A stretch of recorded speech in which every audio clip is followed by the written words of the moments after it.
Gowan. Inside Strange Animal.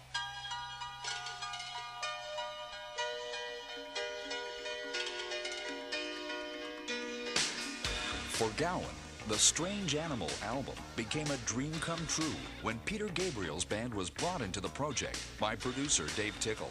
I sent the tapes to Dave. He was in England doing a tour with Peter Gabriel at the time. Now, I'd heard him do live sound with Gabriel last time he was in town.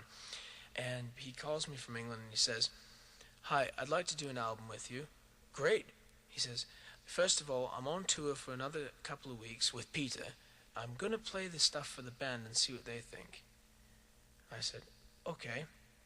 So he phones back about a week later. He says, "If you want to hang on a couple of months, the band said that they would be interested in doing this project with you." And then I had to say the names. "You mean Tony Levin?" "Yeah." "Jerry Marotta?" "Yeah." "David Rhodes?" They are, to me, the super band that, to my mind, I mean, everybody's picked their own little super band. Some people hear Toto as the super band. The guys I always heard were the players from King Crimson. Gabriel's backup band, I just think, is tremendous. And those are the guys that I wound up getting.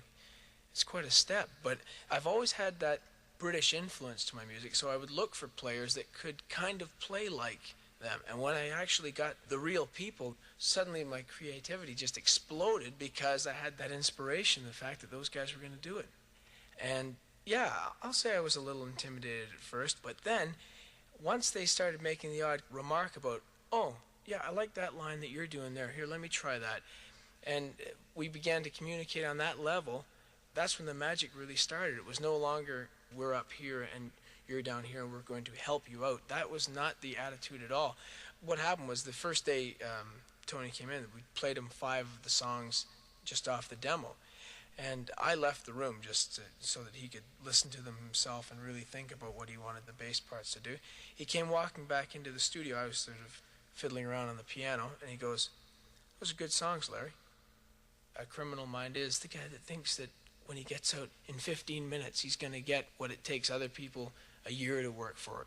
And then when that melody came along, that da-da-na-na-na-na-na, all of a sudden, I was trying to depict what goes through that guy's mind every day. And that is what a criminal mind is, and I'm not saying that he's good. I neither feel sorry for him, nor am I happy about where he is. He is how he is. He belongs where he belongs. And I wish there was something that could be done about it. I stand accused before you. I have no tears to cry, and you will never break me till the day I die. A criminal mind is all I've ever had. Ask one who's known me if I'm really so bad. I am.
when I come up with the first line in A Criminal Mind, you know, that da-na-na-na-na-na-na, when I hear something like that, I don't say, well, does this sound like a pop riff to me, or where should I take this thing? That doesn't really enter into it. What I try to do is figure out what that melody is saying and try and find some kind of a lyrical thing that goes along with that melody that is somewhere that pop music hasn't been and yet is reminiscent of the great pop songs that I've heard. I'm not a 20-minute songwriter. I know there are guys that say I wrote this thing in 20 minutes. I've heard that. I don't work that way at all. I can't, because I'm always analyzing something a week after I've done it, or 2 or 3 weeks after, and saying, is this what I want to play? Am I going to be happy playing this night after night? Maybe that's why some people find that the music that I do grows on them, because that's the way it is in its development stages. I'm always looking for something that I still like 2 weeks after I've written it, or a month, or a year, or hopefully I'll always like it. And always with that melody being the central character. And that, to me, is the bottom line of every great pop song there's ever been.